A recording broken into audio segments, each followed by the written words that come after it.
Hi everyone, welcome back to another board game review by PsyCat Games. It's me, Sam, and for today's video we'll be looking into Sushi Go.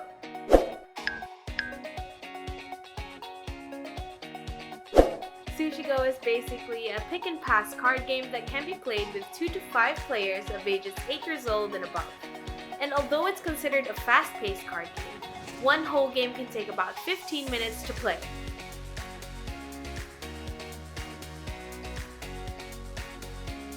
In a pack of Sushi Go, you'll be getting 108 cards in total and a pamphlet of rules.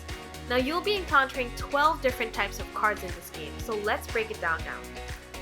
You've got your tempura cards, sashimi cards, dumpling cards, the 1, 2, and 3 maki roll cards, the squid nigiri, the salmon nigiri cards, and the egg nigiri cards.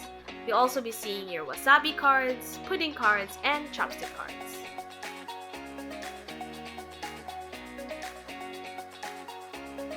When setting up for Sushi Go, you want to shuffle all of the cards together and deal them to players. The cards dealt will vary depending on the number of players. So for example, if there are 2 players, you deal 10 cards each. If there are 3 players, you deal 9 cards each. It goes on and on. Place the rest of the cards in the middle of the table facing down. It would also help if there's a scorekeeper, so hand that player a piece of paper and a pencil to help keep track of the scores.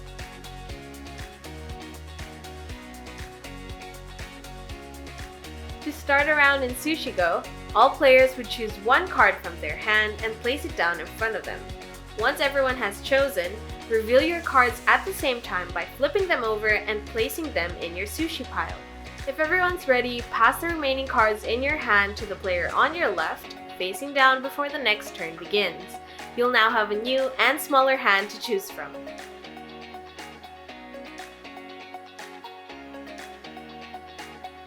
After the last remaining card is passed to the next player and it is placed on the sushi pile, that ends 1 round. You can total up the points now but exclude the pudding cards. After 3 rounds, you can total up the points again, but now pudding cards are included. It might be confusing now, but once we discuss the different types of points you'll be getting with the different card types, it'll make more sense. So the winner is whoever has the most number of points after 3 rounds.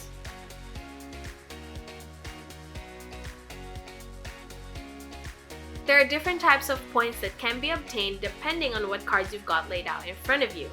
It can get a little bit complicated from here on out, but bear with us. The cards either have icons on top or they don't, but this is important because it helps determine how many points you'll be getting.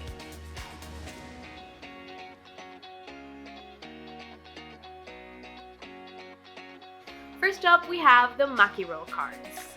Maki Roll cards have either 1, 2, or 3 Maki Rolls at the top of the card. And at the end of every round, the player with the most number of Maki Rolls gets 6 points. The player with the second most number of Maki Rolls gets 3 points. If there is a tie between players, they have to split the points accordingly.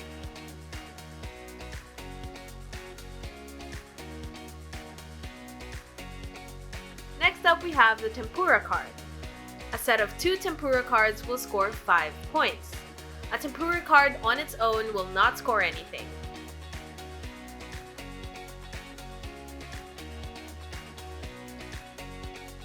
Next up, we have the sashimi card.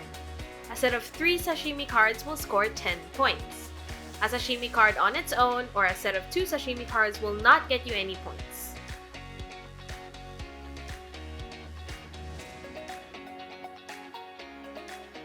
Now we have the dumpling card. Dumpling cards are scored as a group. The more dumpling cards you have, the more points you'll score. You'll get 1 point for 1 dumpling card, 3 points for 2 cards, 6 points for 3 cards, 10 points for 4 cards, and 15 points for 5 cards.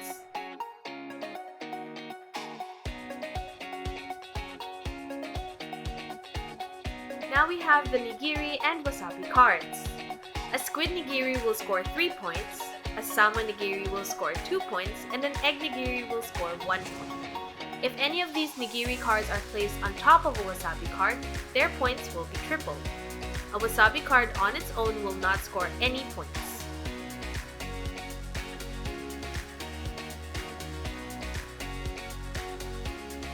Now we have the chopstick card. The chopstick card on its own or with any pair will not score any points.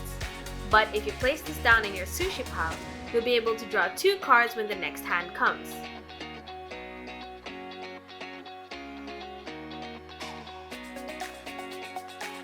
Now we have the pudding cards.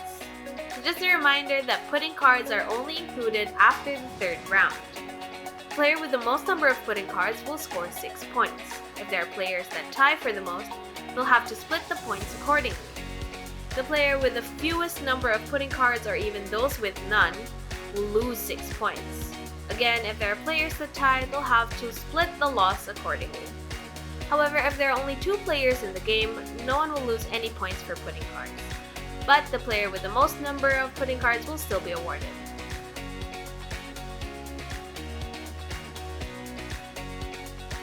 Tip number 1. So every card that you put down can either give you an advantage or deny your opponents from scoring points.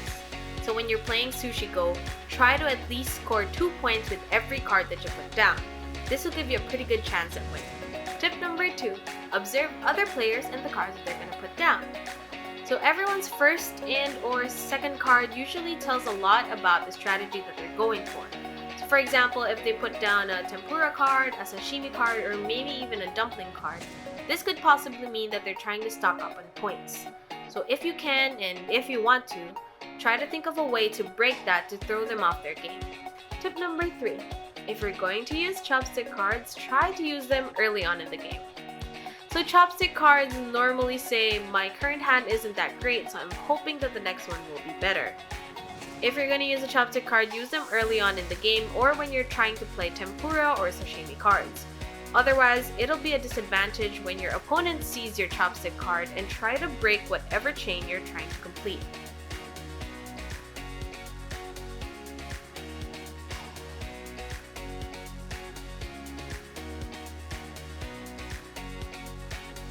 Personally, I'm all for fast-paced games. I love the thrill that they give and it keeps everyone on their toes. So with that, we'd be giving Sushi Go a 4 out of 5 PsyCat star rating. It's not as compact as you'd think considering that it's all cards, but one of the great things about it is that you can buy it in either a normal box or a tin box so you can keep your cards in good condition for storage. It's also a bit bulky, but it can still fit in your bag. If you want to turn Sushi Go into a drinking game, we think it's possible, but it might not go as fast as you'd expect.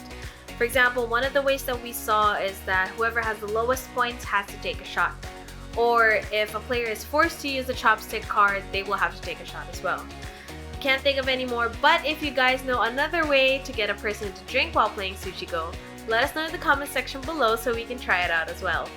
Thank you guys for staying to the very end of the video. We hope you liked it and are looking to get your own Sushi Go pack now. But before you head out, don't forget to like this video, subscribe to our channel, and leave a comment to tell us what you think. You can also click on the notification bell so you'll be notified of when our next video comes out.